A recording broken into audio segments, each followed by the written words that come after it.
as promised, we're here to bring you a prediction ahead of the Champions League semi-final second leg.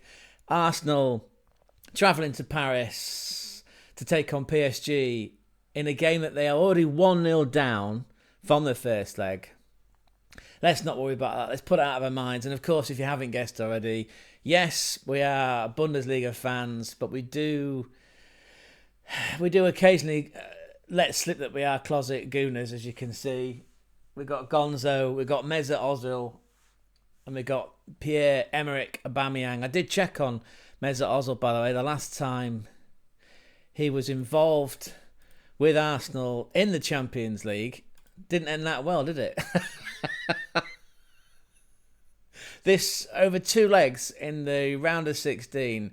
Can you believe it? That Bayern Munich team beat Arsenal 10-2 on aggregate. Despite the fact, look, in that first leg, it was 1-1 up until the 53rd minute. Check out the second leg if I can navigate quickly to it. Yeah, I can. So the first leg was 5-1. There's the second leg. Ouch. Yeah, 10-2. And that was at home as well. Oh my God. In a game that we were 1-0 up. So we were in it. And as you can see, where's it gone? I saw the lineups a second ago. There you go, look. Oh, Ozil was he on the bench in that game, man? He must have been. Yeah, there you go. He was on the bench in that game, but he did play the previous game. Anyway, so that was 2017. So prior to last season, which was Arsenal's return into the Champions League, the last time they were in the Champions League, they were beaten by German opposition by current, or I should say by current, I mean the newly crowned, clap that one in, Bayern Munich. And we've got a whole video on that as part of our Bundesliga coverage. So just park that one. Anyway, I just thought you might find that mildly amusing. The last time Arsenal competed in the Champions League back in 2017, they were knocked out by Bayern Munich, see? So we're taking a closet love of Arsenal with our day job, our passion of Bundesliga football, and we're meshing it together. Anyway, that's not the game you're here for, is it? You're here for this game, this evening, on Wednesday, Mittwoch, as that is in German. PSG at home to Arsenal, like I say, in a tie where Arsenal are already 1-0 down. Now, let's jump straight into the predicted lineup. I'm sure you can see that, but if you can't, don't worry, because I'm going to narrate over the top of it. Anyway, both sides playing in a 4-3-3 type formation. PSG is the home team. We'll take them first. So Donnarumma in goal. He was outstanding in that first leg. You've got wing-backs of Nuno Mendes on the left, Hakimi, the Moroccan, absolute baller, on FC 24 and 25, and even on FM 24. And we do FM 24 saves, by the way. I will put a link in the description down below so you can get involved in our Brainless in Bremen. That's right, we're trying to wake a sleeping giant, and that sleeping giant is Werder Bremen, because of course they have won Bundesligas, they have won DFB Pokals, and they've been involved in European competition before. Off the top of my dome, I believe the last time Werder Bremen won the Champions League was 2014. I'll have to fact check that and put an overlay up. Anyway, you can go and join in our live streams that are currently on YouTube. But back to this game. Anyway, so yeah, Hakimi, baller. There's a centre-back pairing of Pacho and Marquinhos, who seems like he's been around forever. That three in midfield, we've got Fabian Ruiz on the left-hand side. We've got João Neves, what an absolute baller he is as well, on the right. And Vitinha in the middle.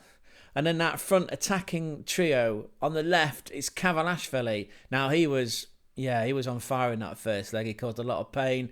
Had a lot of very promising runs and was getting shots off. Yeah, very aggressive. Very Jack Grealish, don't judge me, let me finish this one, in how he presents himself on the pitch. And those socks that are sort of very, well, it looks like he's put no effort in. I would have used a posh word like languid, but don't worry about it, because this isn't thesaurus.com, is it? This is football.com.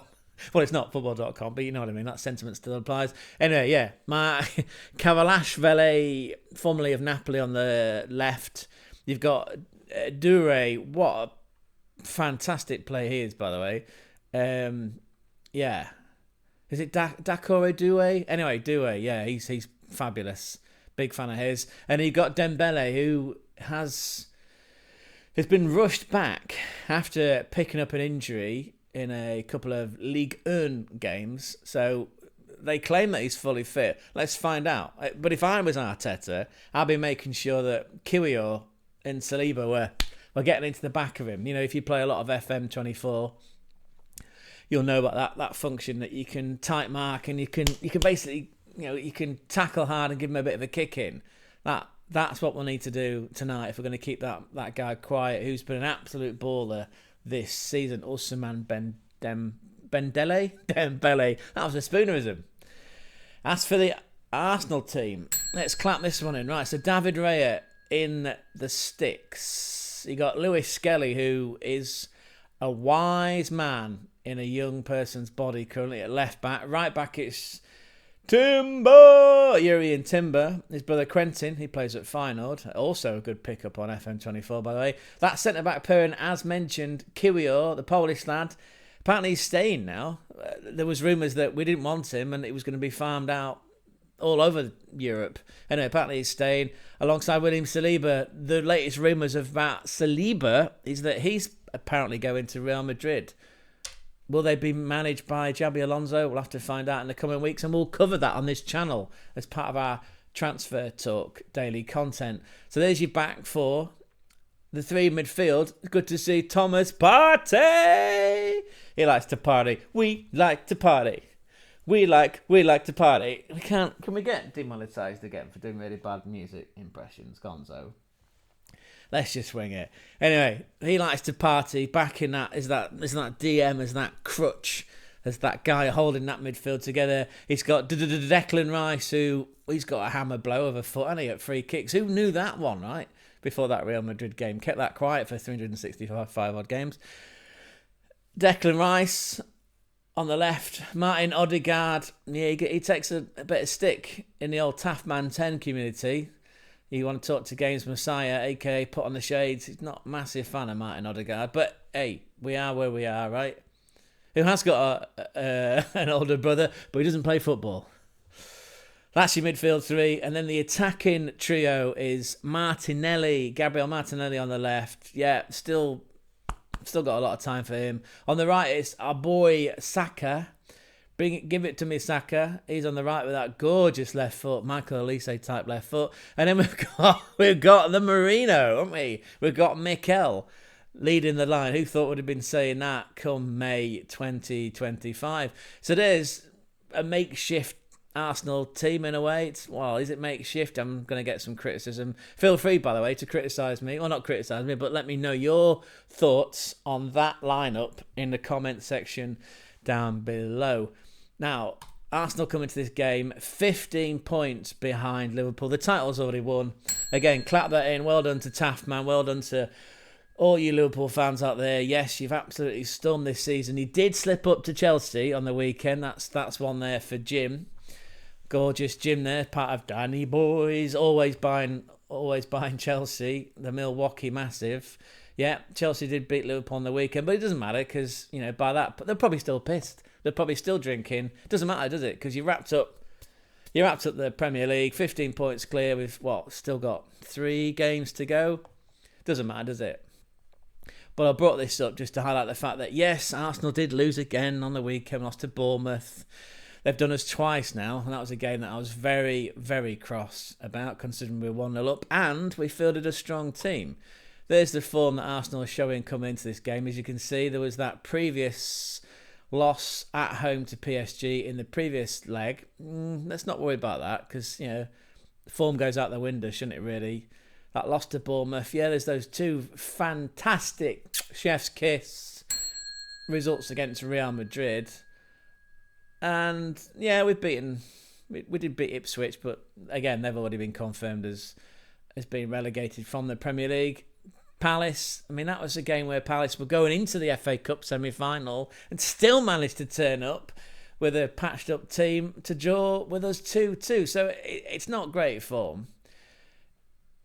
Mind you, if you contrast that with the opposition this evening, PSG, well, they've already wrapped up that Farmers League, haven't they? Ligue 1 in France. As you can see, they are a long way out from, what's that, 19 points ahead of Marseille with 2 games to go. A lot of parallels, by the way, between Ligue 1 and the Bundesliga, in the sense that the competition is, well, you've got you could make an apples for apples comparison, or apple count, whatever cider is. I should know that because we did a whole video on it, didn't we? Oh, anyway, yeah, Apple Dawn. Anyway, you can make an apples for apples comparison between PSG and Bayern Munich. Again, Bayern Munich, clap it in. Just lifted the Meisterschale. Oh, from the sofa. Did they call it the sofa Schale? I believe so. Anyway, there's a comparison to be made there between that division and those 2 big titans, in a sense that there's 18 teams in both of these divisions. That's the point I was trying to get at. And the league has already been wrapped up. Slightly more competitive in the Bundesliga, as you can tell. Look, there's only still an 8-point gap, but again, only 2 games to go, so it wasn't enough. Leverkusen fans, you should really be happy, by the way. Slight digression, in that you won the title last year. This year you're on track to beat the same points tally from last season, and you got as far as the quarterfinals of the Champions League. Or was it the round of 16? Sorry. Round of 16, wasn't it? I still, historically, he's still in a great place. It all depends, though, what happens next. Is Florian Wirtz staying? The latest rumours from the likes of Bild and the Gegenpressing Pod and various other sources like Liam and Zia and Co. at the Bayern View imply that Wirtz is off to Munich for a big paycheck, which will please the Florian Wirtz familia. Anyway, don't worry about that. It's still been a great season, Leverkusen. Is Xabi Alonso going to stay? That's the bigger factor. Now with the Don Carlo Ancelotti departing Real Madrid and heading over to manage Brazil, who's going to take that head job? We feel, don't we, Gonzo? We feel it is Alonso. Is he going to take Wirtz with him? It will be a massive loss to the Bundesliga, by the way, if Florian Wirtz does leave and go to somewhere like La Liga, or even come to the UK and end up playing for Manchester City in the Premier League, where he is a natural replacement for Kevin De Bruyne, who's been binned off in an outrageous act of ageism in the workplace. But hey, this isn't a Lawyers for You commercial. This is a feature on the Champions League, which, if you look at Arsenal's form, in the 13 games they've played, and there was no playoff nonsense, by the way, because in terms of the table, they managed to finish in 3rd. Lost 1 game to Inter, and again, it'd be remiss of me not to reference check that fucking outrageous semi-final last night, where it was basketball, right? End to end. Anyway, we could do a whole different stream on that. But yeah, congratulations to Inter. Well done to Nico, who's also part of the Taffman community. What a result that was last night. But that's the only game that Arsenal have lost, apart from that PSG semi-final. But in the group phase, in the league phase, league, because it's all been rebranded, the only game Arsenal lost, I think I said we there, was against Inter, in a game where they brought out the dark arts and they got a penalty that Hakan Chanalongyu, can never pronounce that right. Anyway, he scored his penalty last night. It was as cold as ice. It was Cole Palmer cold, wasn't it? That penalty to put them ahead at one point in that game. We drew. That was the opening game against Atalanta, and we won 6, and we finished 3rd, right? But if you look at our stats overall, we only conceded 8 goals, which, to be fair, is on par with... Oh, here's some of Arsenal's results, boy. See, there's that opening day draw. And there was that loss to Inter. If you look at Inter, because I was just interested in making the comparison. Oh, no, where have you gone?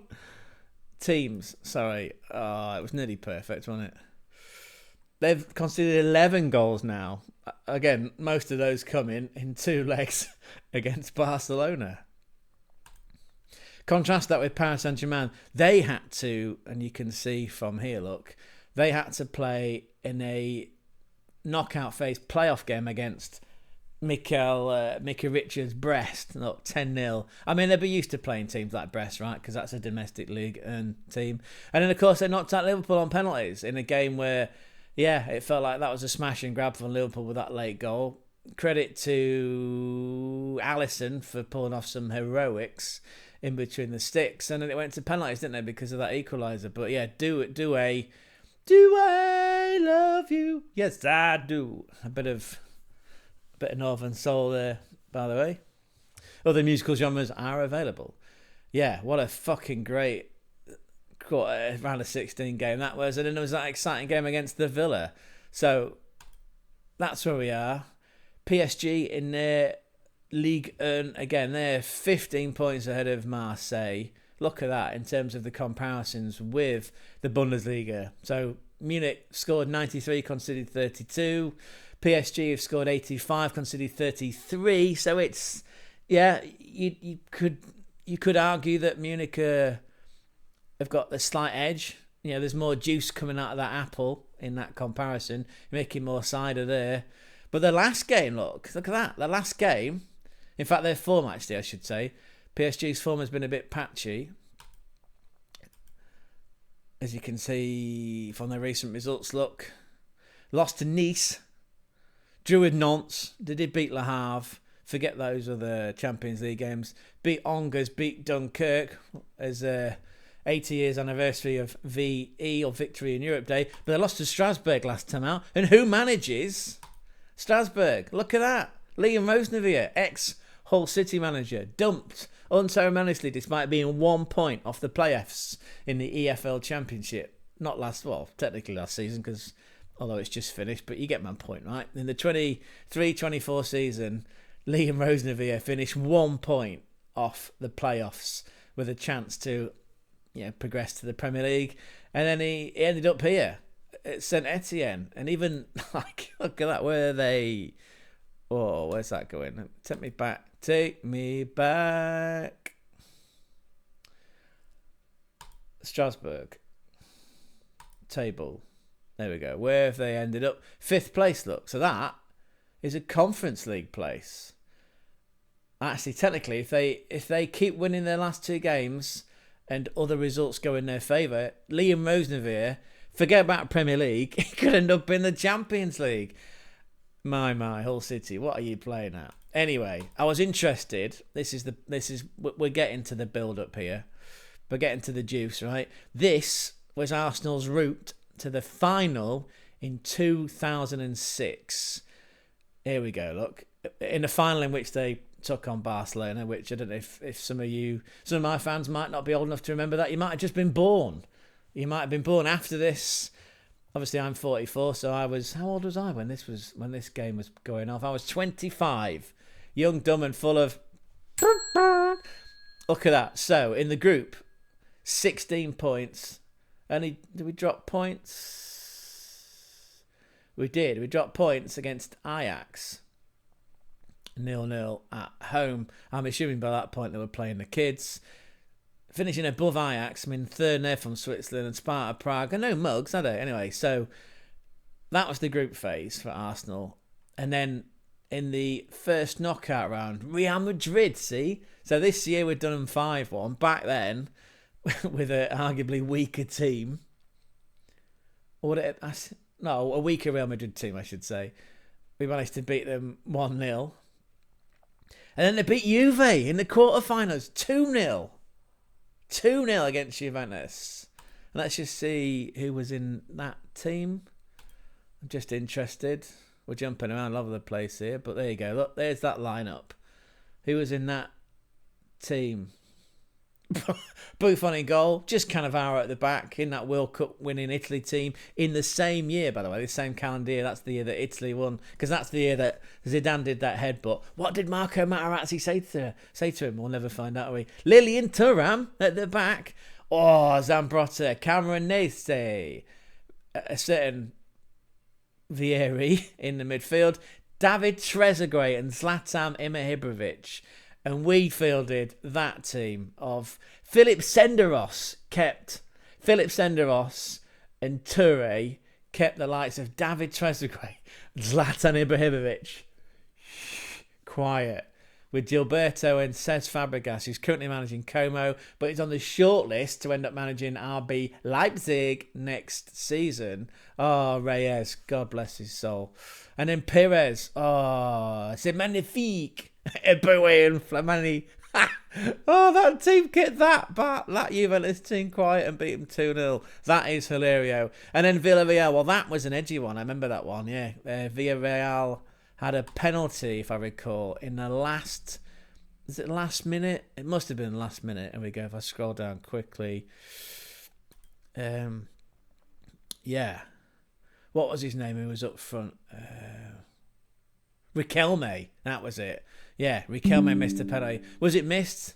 Yeah, it was actually. It wasn't saved by Lehmann. It was missed. And then we end up in the final. We come back to the final, which, again, was against that Barcelona team in a game where we were 1-0 up and we had a goal disallowed as well. And Jens Lehmann was sent off in the 18 minutes. So we played against that Barcelona team with two Arsenal heroes of our 2004 Invincible team, Gio van Bronckhorst and Silvinho. Oh, boys, what did you do to us? That referee, though, by the way, and it was an interesting part of the build-up to that game, that here we go. On the morning of the final, that emerged that the assistant referee for the game, Ole Herman Borgen, had posted photos in a fucking Barcelona shirt.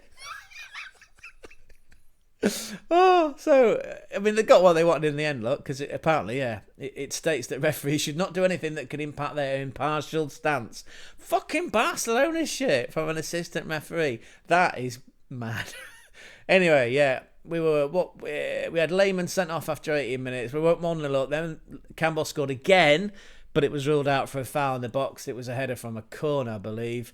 And then later on, it was bang, bang, 2 goals in 4 minutes. Samuel Eto'o. Ooh, look, Ludovic Giulia was in that team. Yeah, and Victor Val. I mean, fucking hell. I mean, you can look up and down that. Ain't no Messi in that. He didn't appear on the scene, did he, for a couple of years? Iniesta was a sub. I mean, come on. Anyway, so that was 2006. This is the present day. This is the prediction that we're going with. We believe, this is on the night, by the way, so this is this evening. We believe it'll be 2-2 in a game that will be leading. I say we, I've said it again, Anna Gonzo. Arsenal will lead this game 2-0. PSG will fight back, and ultimately PSG will progress to the final to play Inter Milan by virtue of winning 3-2 on aggregate. There'll be a lot of yellow cards. It'll be feisty. VAR will play its part as well. It won't be exactly that enthralling game, that exhausting game that we all consumed last night at the San Siro between Inter and Barcelona, but it'll be competitive. Ultimately, end in tears, but you know it'll be a good game, and then we'll all look back at that and go, right, if Manchester City do what I think they're going to do, because they're late bloomers, aren't they? This could be a season where Manchester City end up finishing second, so Arsenal could finish third and make a Champions League semi-final, and everyone will praise Arteta, saying, "Oh, what a genius you are! What a genius you are!" He won't sign a striker in the summer. We'll have the same squad. We'll probably end up adding Martin Zubimendi, and we'll be sat here in a year's time going, "Yeah, can't wait for Ancelotti to come in." Anyway, let's just celebrate the victories. Arsenal have made it to the semi-final of the Champions League. Yes, they are 1-0 down. However, with that team, that potential starting 11, who knows, right? You've got to dare to dream. You've got to dare to dream. So, there you go. What do you think of that prediction? Let us know in the comment section down below. Join in the Discord as well, and come and back us for the roller coaster that is brainless in Bremen as we continue our Football Manager 24 save. Hope you enjoyed that. Don't forget to like and subscribe because I'm a full-time content creator. I love you all.